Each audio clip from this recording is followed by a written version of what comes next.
this is a big one. It's California's an absolute mess. And I'm going to hit on a few things, different things, but this is all basically prompted by this bit of garbage last week. Last Friday? It's Thursday or Friday. In January, real Donald Trump looked me in the eye on the tarmac. And here's the thing.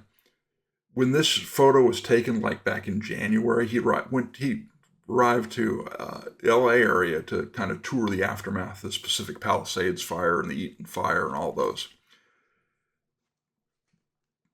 Newsom wasn't invited. Newsom showed up on the tarmac in order to get this picture. That's the only reason he's there. He wanted to get this picture so he could use it to run for higher office. In January, real Donald Trump looked me in the eye on the tarmac, promising Angelenos that he'd help rebuild after the storms. 11 months later, he still hasn't delivered. That's why I'm headed to D.C. to push for a long overdue federal aid package for survivors.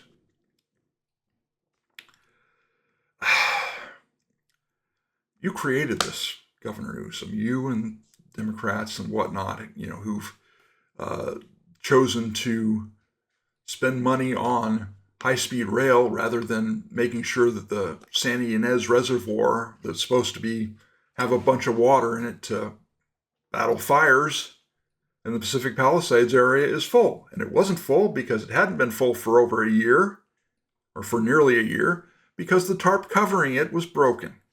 Wasn't a priority. What has been a priority?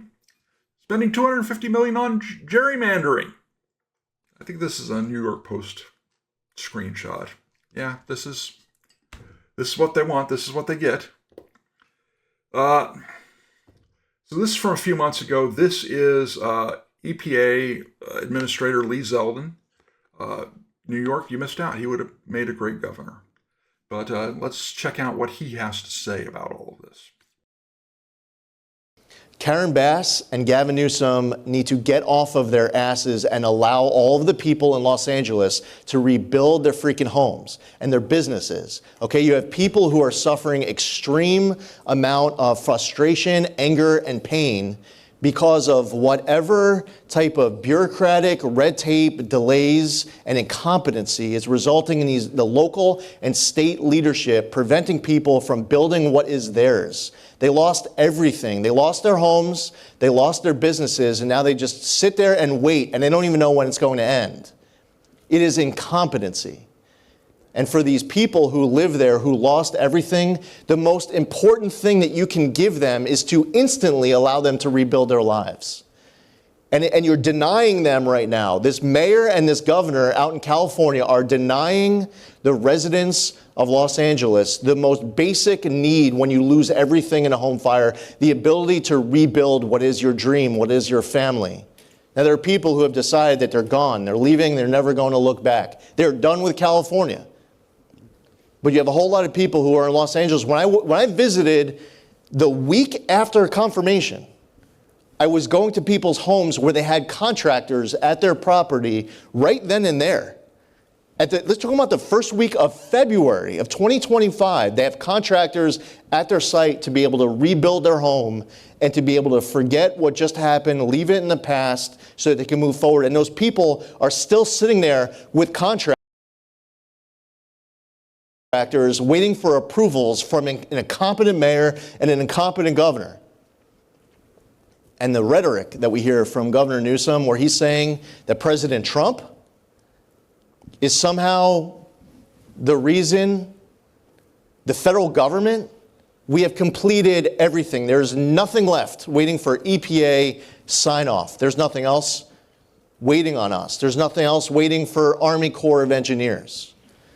So I know that it's very important for everyone tuning in from Los Angeles. We have certainly heard your voice. We've heard your passion.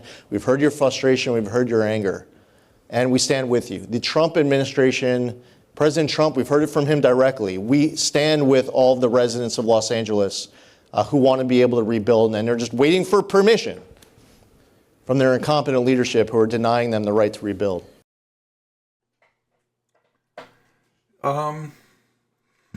Yeah. So Zeldin also responded to Newsom's tweet, X post, whatever you want to call it. The EPA completed its historic Phase 1 hazardous material removal in record time, under 30 days. The Army Corps then fully completed its Phase 2 debris removal. The federal government under President Trump has completed all the necessary steps to allow California's families and businesses to rebuild. The holdup is entirely, totally, completely waiting on California's local state politicians to allow residents to rebuild. I won't go into government. I won't. Nobody's going to be thanking Trump for anything on this. Again, this is a state or local issue. This is not Trump's bad. Trump, they've done everything they can. This is Gavin Newsom preening. That's what this is. He wants higher office. And further evidence. This is from last week. Take a listen. Yeah, very emotional. This decision could mean the difference between tens of thousands of dollars and whether or not they decide to rebuild or move on. And tonight, they're still waiting.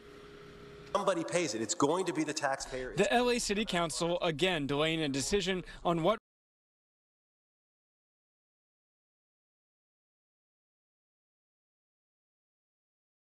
Sorry about that. Let's try this again. Yeah, very emotional. This decision could mean the difference between tens of thousands of dollars and whether or not they decide to rebuild or move on. And tonight, they're still waiting. Somebody pays it. It's going to be the taxpayer. The LA City Council again delaying a decision on what reconstruction fees to waive in Pacific Palisades, with dozens of fire victims in City Hall watching in tears. Sobbing, actually. It was so devastating to see how incompetent our city is. January's Palisades fire left roughly 7,000 buildings in ashes. In April, the mayor called for a hold on reconstruction fees, but now, almost 11 months after the flames, the city council still hasn't made a decision. They want to nitpick and penny pinch people who have gone through the worst, most devastating wildfire in our history. Both reports will have a major fiscal impact. Council members now weighing two possible plans, one costing the city an estimated $86 million, waiving fees for single-family home rebuilds. Commitments were made. And Councilmember Tracy Park's roughly $280 million proposal, a full waiver for homes, businesses, and apartments. Maybe it'll be enough to convince an apartment owner to rebuild. We don't get to magically waive it. We can only pay it. They think that we're asking for handouts, but we pay taxes. You should be coming here and helping us. Fire victims caught in the middle of a city budget crisis with their lives in the balance. The more friction that they put up against this town for rebuilding, the harder it makes everybody. Now waiting almost a year for a decision on fees and if they can afford to rebuild. We did not ask for this fire. We just want to rebuild. We're not looking for anything fancy. We're looking for the city to stand up and do their part. So now this goes to another budget committee meeting before it goes back to the LA City Council for a vote. No word when that could take place. Reporting live tonight, Matthew Seedorf, Fox 11 News.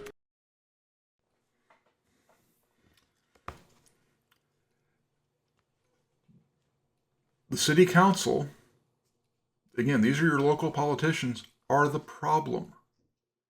They're the ones who are not, we're not sure we're going to waive these. Yes, the mayor promised. You didn't see her in that. She's not there railing against the city council saying, look, you need to do this. We've promised this is the right thing to do. Waive those fees. Well, maybe we only waive it for single family homes. Maybe we don't waive it for apartments. Well, that's a guarantee you're not going to get as many apartments. Businesses, till you allow the businesses to rebuild, you're not going to get sales tax revenue from any of them because they ain't open. This is all, it's very short-sighted, but it's par for the course. A couple weeks ago, they were touting this. Nearly a year after Pacific Palisades burned, there's a new house. Yay! Great, we got a new house. Picture of the front on the left. You can see the neighborhood it's in. Yeah, that bodes well. They sure know which house to rob, right? there looks like there's a few places. It looks like there may be apartments over there under construction. Who knows what else? Some of these may just, I don't know. But lots of empty lots. And that house, frankly, is going to need more solar. They should have put more solar panels on that. Since they got to put them on anyways, you might as well have sufficient number. It looks like there's plenty of roof space. But that's just me. The new house is at 915 Kagawa Street in Los Angeles, Pacific Palisades neighborhood. Quartz countertops, open floor plan, pool and a fire pit. Yes. It is the first rebuilt home in the Palisades to receive a certificate of occupancy. But the home won't actually be occupied soon. It's a showpiece for the developer. It's the first one. We are here in December. And I think this article came out, or they announced it in late November. Late November, 10 months, 1 January to 11, 10 months, one building, one house has been approved for occupancy. But there's a story they're not telling you. What aren't they telling you? This is I miss it. I may have put these things out of order. Oh, yes, here we go. Thomas James Homes bought the property 2 months before the fire for $3.4 million and was planning a tear down. They already had a permit to destroy it. The fire just maybe saved them a little money on the teardown. That permit was issued before the fire. This is not proof of them cutting red tape. I'll go back to this. This is a bit from an article I got from the Hoover Institution.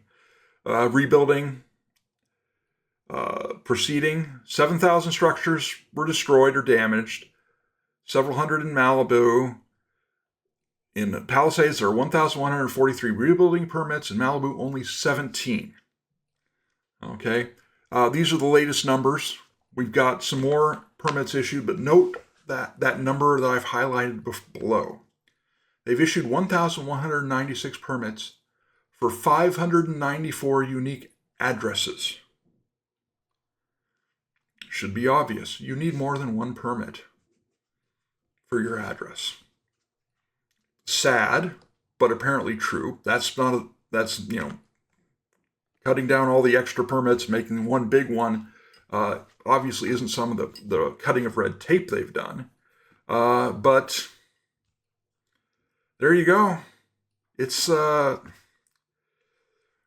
maybe some of you will start voting for Republicans. I don't know. Maybe we're too toxic here in California, but this is what you get.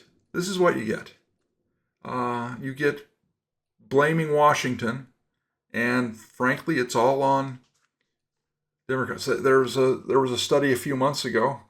I think I commented about it on Twitter. That the concert they did for fire victims.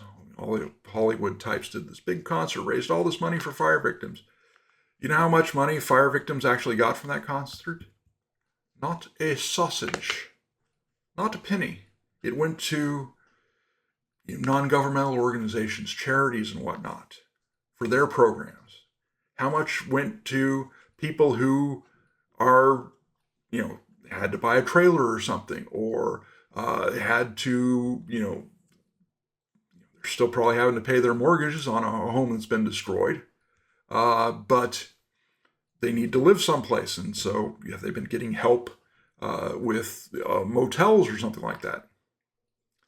Nope. It's all for show. The problem is the state and local. Thanks for watching this clip from the Hoystory On Air broadcast. I encourage you to follow me on Substack, Twitter, Facebook, and YouTube. I want to thank you for your support, and please feel free to watch another video or 2 or 3.